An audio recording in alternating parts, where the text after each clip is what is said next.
Bismillahirrahmanirrahim. Assalamualaikum warahmatullahi wabarakatuh. Alhamdulillah alladzi la haula wala quwata illa billah.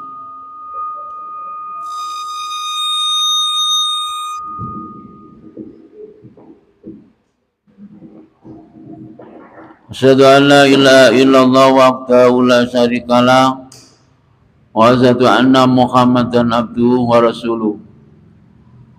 Amma ba'du fa ya ayyuhan nas usikum wa nafsiya bitaqwallah faqad fazal muttaqun.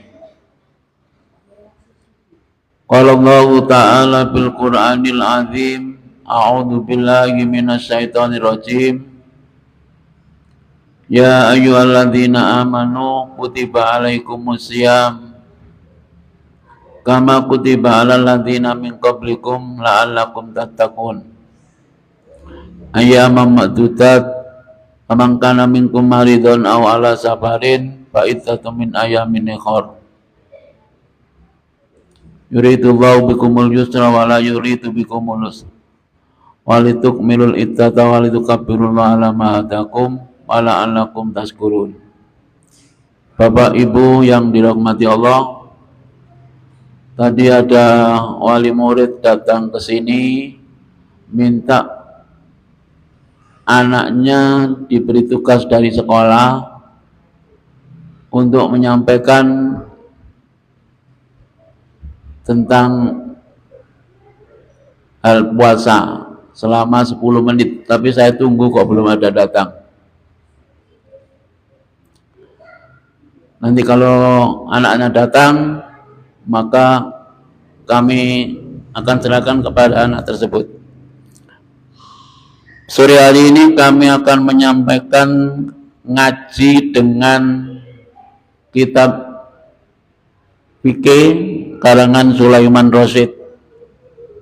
Biasanya kalau subuh saya menyampaikan ngaji tentang Riyadhus Shalihin. Sore hari ini kita menyampaikan tentang hal puasa, tentang hadis atau kitab fikih yang dikarang oleh Sulaiman Rasyid. Para jamaah yang dirahmati Allah, saya mulai dari puasa. Jadi nanti setelah puasa kemudian zakat dan seterusnya. Para jamaah yang dirahmati Allah, puasa itu apa sih puasa itu? Yang jelas surat Al-Baqarah tadi ayat 183 bahwa Allah mewajibkan kita puasa. Lalu puasa itu apa? Puasa itu menurut bahasa Arab adalah menahan diri dari sesuatu. Contohnya menahan makan, menahan minum, menahan syahwat, dan menahan perkataan-perkataan yang tidak bermanfaat. Jadi Allah dan Rasul mengingatkan kepada kita bahwa kita disuruh jaga dalam bulan puasa ini. Kalau memang malamnya sudah niat, mohon paginya dijaga. Kenapa Pak? Kok niat? Iya, kalau tidak niat ya tidak jadi puasa. Jadi malamnya kita itu niat bahwa besok puasa sehari lamanya. Kemudian puasa itu ada 4 macam. Puasa itu ada 4 macam.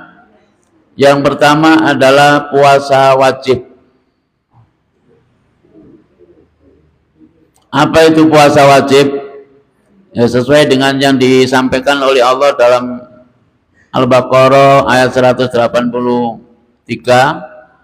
bahwa kita sebagai hamba Allah yang muslim diwajibkan berpuasa. Wajib itu harus, kalau tidak berarti dosa. Jadi kita sebagai hamba Allah yang muslim, yang usianya di atas, ya paling tidak umur 15 itu yang wajib. Kalau di bawahnya itu tidak wajib, tapi orang tua membimbing anaknya supaya anak itu bisa puasa. Syukur-syukur kalau anak TK sudah berani puasa selama sehari, syukur-syukur. Tapi ada yang tidak mau, ada yang tidak mau. Tapi ada yang nekat, tidak apa-apa Bu, tidak apa-apa Pak, saya puasa. Ada yang seperti itu. Kita teruskan saja, tapi jangan bicara kalau kamu tidak wajib puasa, jangan bicara seperti itu. Jadi di sini nanti ada keterangan bahwa puasa yang wajib puasa itu adalah orang yang sudah balik. Yang belum balik tidak diwajib. Andai kata dia tidak puasa itu pun tidak berdosa. Tapi orang tua, sebagai orang tua kita membimbingnya supaya anak itu nanti besar sudah bisa mengerjakan puasa sendiri. Jadi puasa yang pertama adalah puasa wajib. Puasa wajib itu ada 3 macam.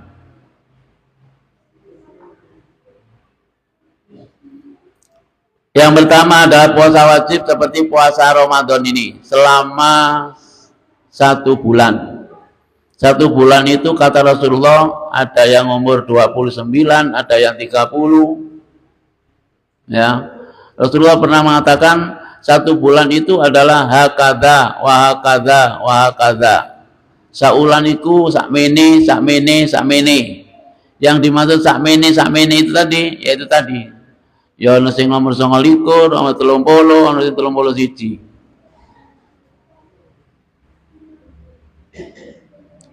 Kemudian yang kedua adalah puasa kafarat. Puasa kafarat itu adalah puasa denda. Contohnya apa Pak? Misalnya ada seorang suami istri datang kepada Rasulullah. Ya Rasulullah, saya berbuat salah ya Rasulullah. Saya berhubungan suami istri di waktu siang hari saya. Terus Rasulullah mengatakan, kamu tahu hukumannya? Tidak tahu ya Rasulullah. Kamu harus membayar, kamu harus puasa 2 bulan. Tidak boleh mokel. Jadi Rasulullah didatangi orang, dia mengatakan bahwa dia melanggar puasa tadi itu. Tidak boleh hubungan suami istri di siang hari, kemudian dia berbuat seperti itu, kemudian Rasulullah memberitahu apa hukumannya, seperti apa yang kamu kerjakan. Tidak tahu ya Rasulullah.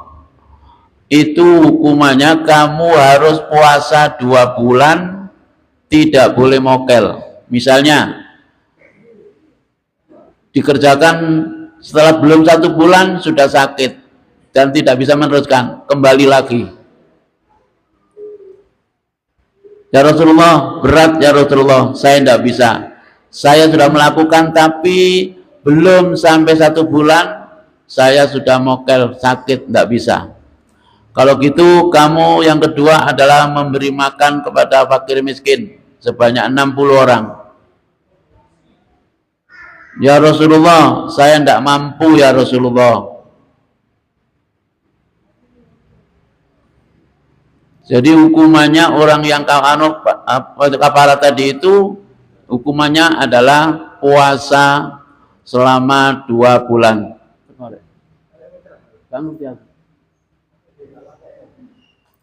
Kemudian yang kedua adalah memberi makan kepada fakir miskin 60 orang miskin. Ya Rasulullah, tidak mampu. Tolong berikan yang lain ya Rasulullah. Oh itu tak.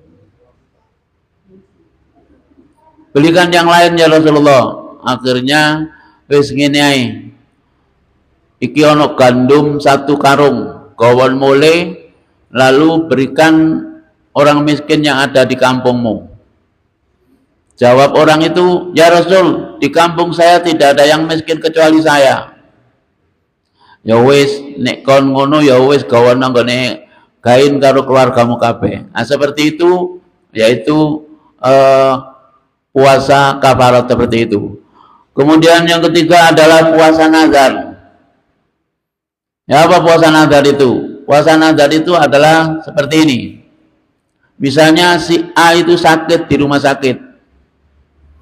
Kemudian lalu dia ngomong, entah ngomong nanggol di bapak atau ngomong nanggol di sebelah kanan, Pak, Bu, saksikan ya, saya nanti kalau sembuh, saya akan puasa Senin Kemis selama 1 bulan.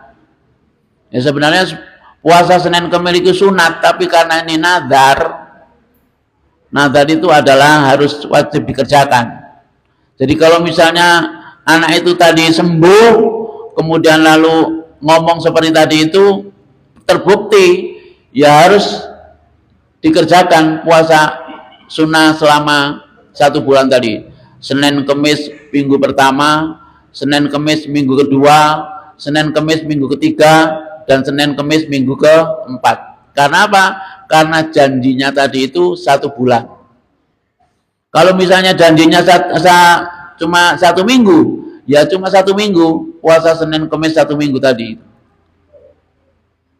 Jadi puasa Senin Kemis itu sunnah, tapi karena nazar tadi itu sehingga menjadi wajib, harus dikerjakan. Kalau tidak, berdosa. Bapak Ibu yang dirahmati Allah, sebelum aku menyampaikan tadi ada permintaan dari wali murid bahwa ada anak dari SMA mana Mas? SMP. Anak dari SMP akan menyampaikan sesuatu tentang hal puasa barangkali. Ini sebagai tugas dari sekolah. Untuk itu sebelum saya lanjutkan, maka silakan Ananda ke sini untuk menyampaikan. Mohon diperhatikan.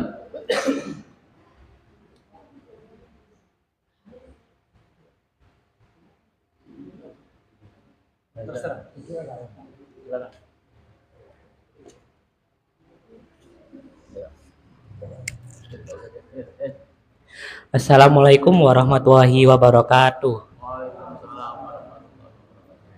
Alhamdulillahirabbil alamin. Assalatu wassalamu ala asyrafil anbiya'i wal mursalin sayyidina wa habibina Muhammadin wa ala alihi wa sahbihi ajma'in.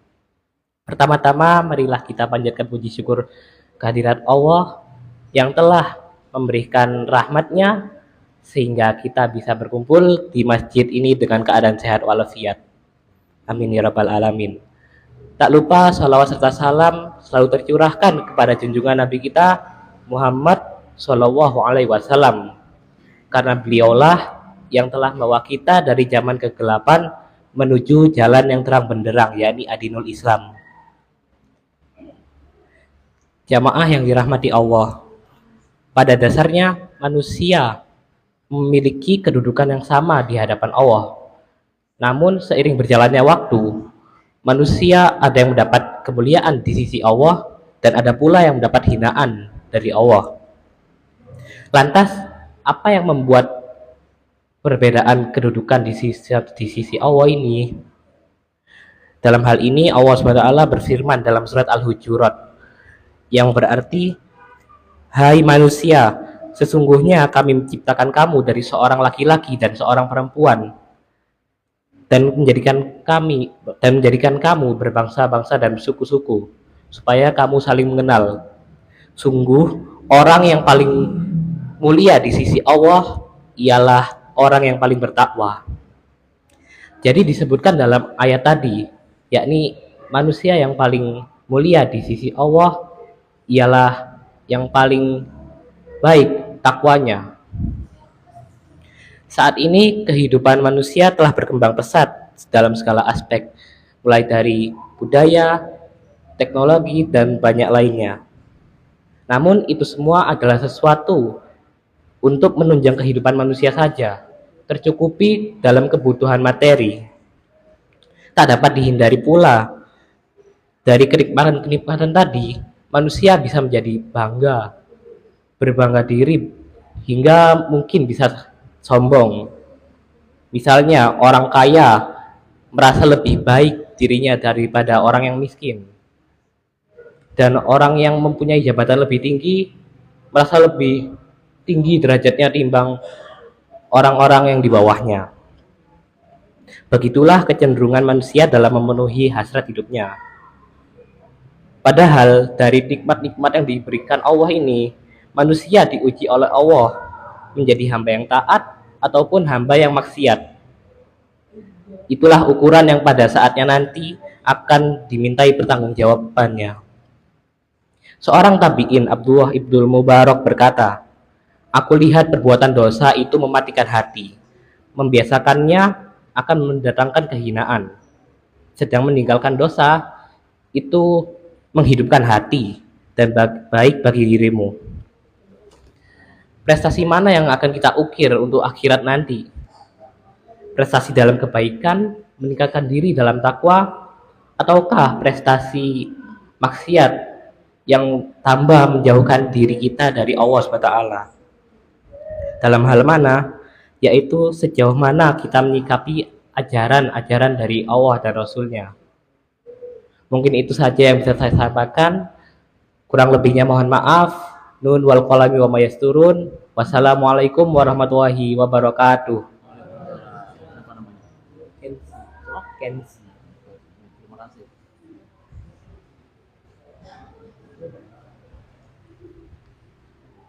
Demikian para jamaah anak kelas SMP. Kelas berapa Mas Nengki?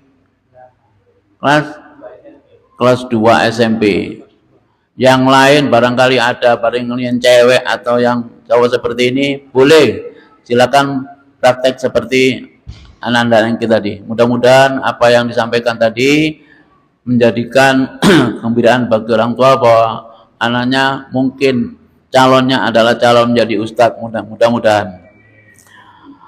Para jamaah yang dirahmati Allah, jadi 3 tadi hukumannya orang yang melanggar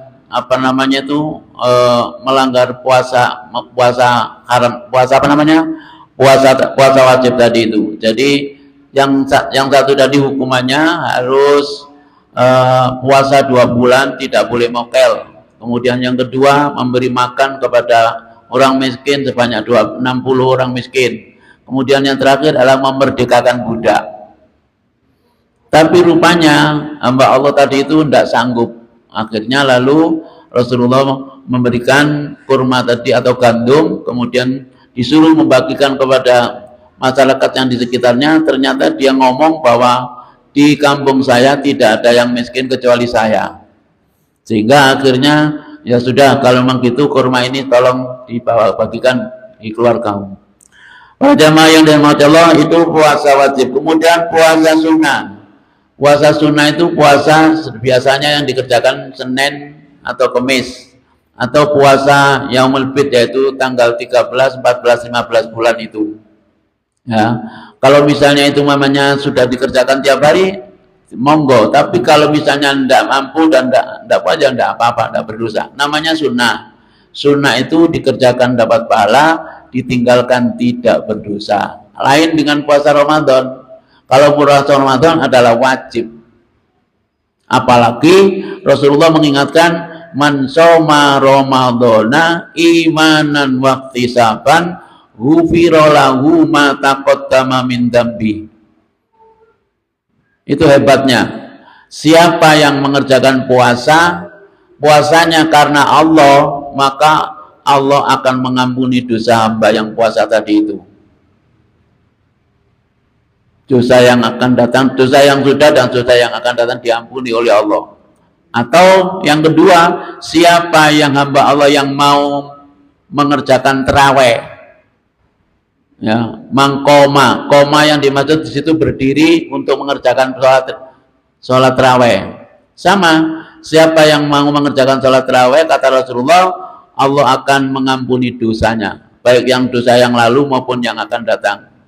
Jadi selama Ramadan kalau itu bisa dikerjakan, mudah-mudahan nanti misalnya hamba Allah itu meninggal, insya Allah taqallal jannah, insya Allah, kalau memang betul-betul dikerjakan dalam bulan puasa imanan wahtisaban.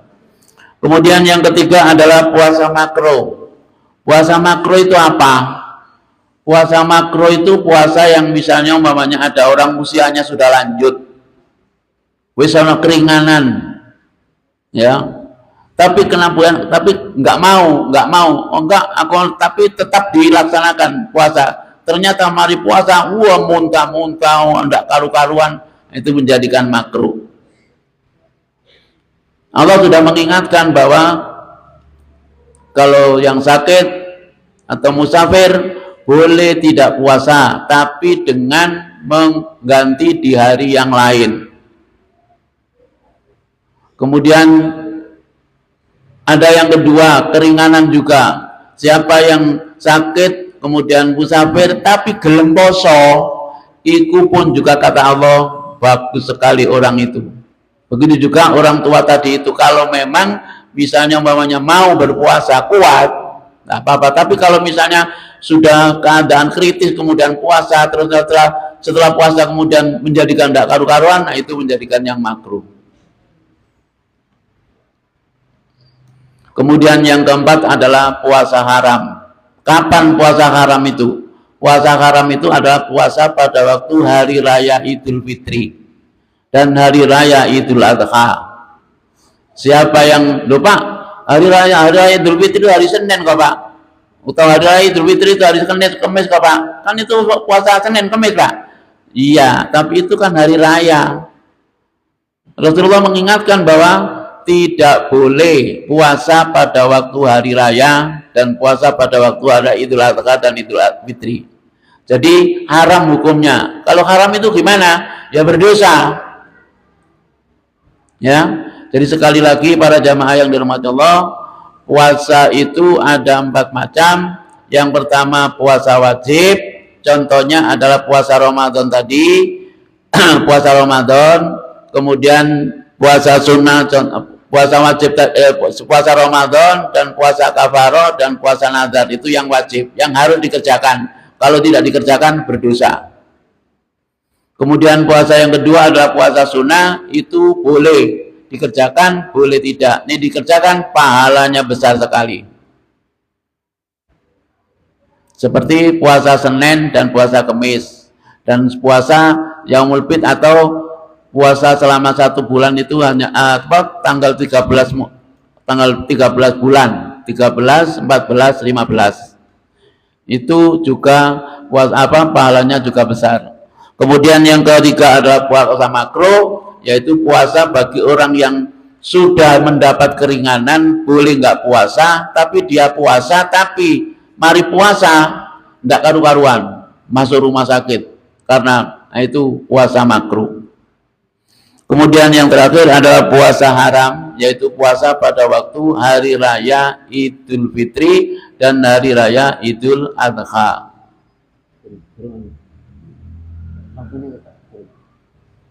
Ya, jadi sekali lagi para jamaah yang dirahmati Allah. Jadi para jamaah yang dirahmati Allah, mari apa yang disampaikan oleh Allah dan Rasul dalam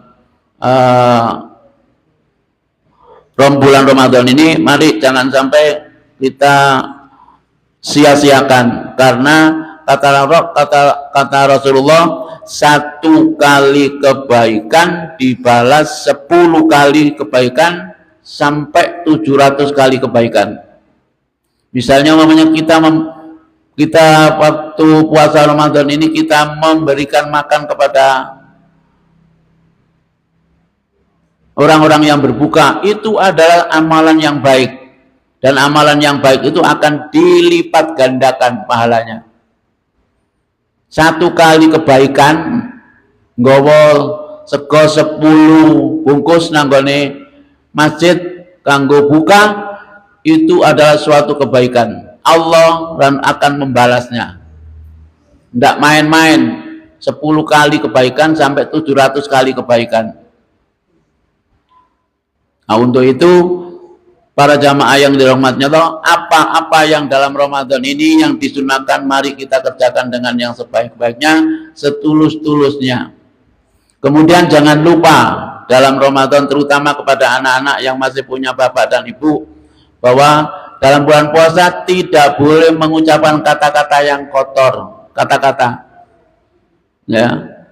Apalagi sampai Rasulullah mengingatkan, nek ono koncomu atau hamba Allah misalnya mengajak bonta berkelahi entah apa, Rasulullah hanya mengingatkan, ini ono koncomu atau hamba Allah yang seperti itu ngomong, aku sedang berpuasa, ya, aku sedang berpuasa. Tidak mungkin orang yang seperti itu, oh berarti kon gak wani ya. Bukan karena itu, bukan karena tidak berani, tapi terus mari ngomong ini mari puasa, juga tidak boleh seperti itu. Jadi Rasulullah hanya mengingatkan ngomong nanggone wong sing ngajak perkara itu, aku sedang berpuasa, sehingga dia berpikir, oh iya wong poso ternyata apik, saling mengerjakan yang baik, tidak boleh mengucapkan kata-kata yang tidak bermanfaat.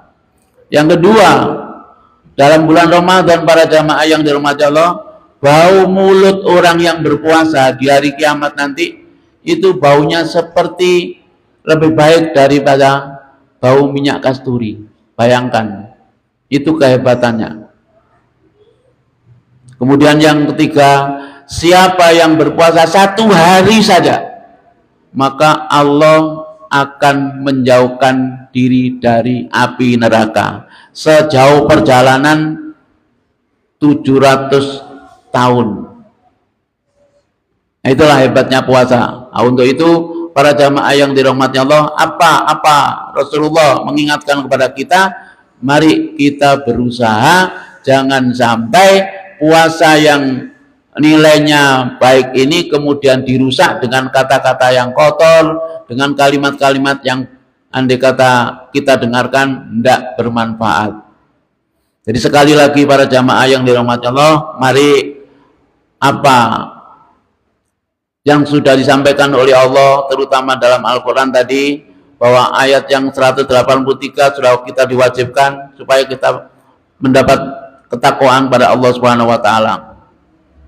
Ya ayyuhalladzina amanu kutiba alaikumusiyam kama kutiba alal ladzina min qablikum la'allakum tattaqun.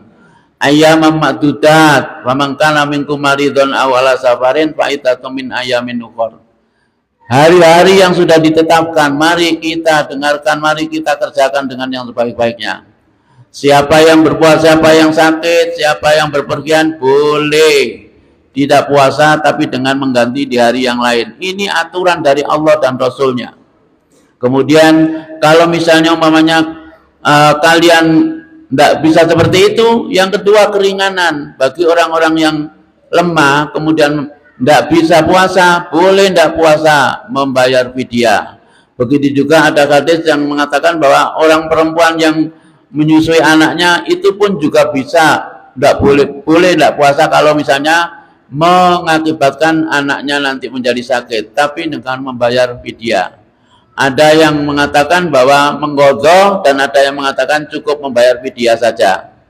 Jadi mari ini semuanya Allah dan Rasul yang mengingatkan kepada kita supaya kita betul-betul puasa ini betul-betul menjadi iman dan wahtisaban. Supaya apa? Supaya kita akan diampuni oleh Allah dosa-dosa kita. Mudah-mudahan para jamaah yang dirahmati Allah, dalam bulan Ramadan ini mari kita usahakan kita ngaji seperti ini adalah amalan yang baik. Kita datang ke masjid untuk mendengarkan ngaji seperti ini, itu amalan yang baik kata Rasulullah SAW. Apalagi setelah itu kemudian nanti bisa mengerjakan sholat jamaah maghrib, kemudian lalu pulang, kemudian nanti isya datang lagi, kemudian nanti ada tadarus, kita kerjakan dengan tadarusnya. Setelah itu kemudian pulang lagi, nanti usahakan jangan sampai tidur malam-malam, usahakan nanti jam 3 atau setengah 4 baru mengerjakan sahur. Sahur itu jangan jam 12, jangan jam 1, di iso kata Rasulullah akhirkan. Misalnya mari mangan selesai kemudian 10 menit adzan subuh, itu lebih baik.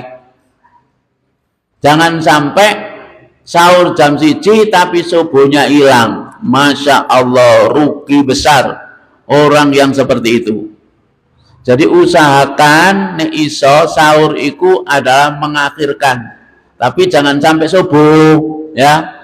Lihat kalau subuh itu jam 4 misalnya, jam 4 kurang 10 kita sahur ya. Setelah itu kemudian lalu nanti adzan, jangan ke nek iso jangan ke masjid dulu, sholat fajar di rumah 2 rakaat nek iso. Nek gak iso ya nggak apa-apa, ke masjid kemudian sholat fajar di masjid qabla subuh itu ya. Jadi jangan sampai apa kebaikan-kebaikan dalam Ramadan ini diabaikan. Mari kita gunakan dengan yang sebaik-baiknya ya. Kenapa? Karena kalau kita betul-betul mau melaksanakan apa yang disampaikan Allah dan Rasul, yang jelas seperti misalnya kita membaca Al-Quran, kata Rasulullah, bacalah Al-Quran, karena Al-Quran itu nanti akan memberi syafaat kepada kita yang membaca nanti di hari akhir nanti ya. Jadi sekali lagi para jamaah yang dirahmati Allah, mudah-mudahan apa yang disampaikan oleh Allah dan apa yang disampaikan Rasulullah mengenai Ramadan ini, mari betul-betul kita berusaha, jangan sampai diabaikan ya, terutama dalam mengerjakan yang baik-baik tadi itu. Usahakan di mana saja ya, di rumah, kemudian di jalan, di sekolah, di kantor, jangan lupa selalu ingat kepada Allah Subhanahu wa taala. Pak, bagaimana kalau ada orang yang Islam tapi di kantor kita, ya diingatkan, jangan lalu lapokon poso itu, oleh opokon, itu namanya mencaci maki, tapi tidak usah dihiraukan ya. Saya kan mengingatkan kamu itu kan selama ini betul-betul kamu itu muslim, tapi kenapa sholat enggak, puasa enggak ya. Tapi kalau misalnya mau kita mengingatkan dengan baik, maka insya Allah ya, orang-orang yang diingatkan seperti itu, maka insya Allah dia akan sadar. Tapi kalau kita mengingatnya dengan tidak baik, ya mungkin menjadi pertengkaran yang kita ikuti. Jadi sekali lagi Pak Akyat sebagai takmir masjid mengingatkan kepada para jamaah semuanya, mudah-mudahan semua apa yang yang dikerjakan di masjid ini, mari kita dukung dengan yang sebaik-baiknya, terutama dalam pembelian ambulan yang kemarin itu. Sudah berapa Pak Tawan uang yang masuk? 45 ya? Berapa? 48, jadi kurang separuh para jamaah. Mari, karena Rasulullah mengingatkan puasa sodako yang paling baik adalah sodako pada waktu bulan Ramadan. Mari, hadis-hadis yang diingatkan oleh Rasulullah itu kita ingatkan. Gak usah yang muluk-muluk, ya semampunya saja. Semampunya, kalau orang banyak insya Allah akan berkumpul dengan banyak juga ya. Saya kira itu yang bisa kami sampaikan. Mudah-mudahan ada manfaatkan bagi diri saya dan kepada para jamaah semuanya. Kurang lebihnya mohon maaf. Billahi taufiq wal hidayah. Wassalamualaikum warahmatullahi wabarakatuh.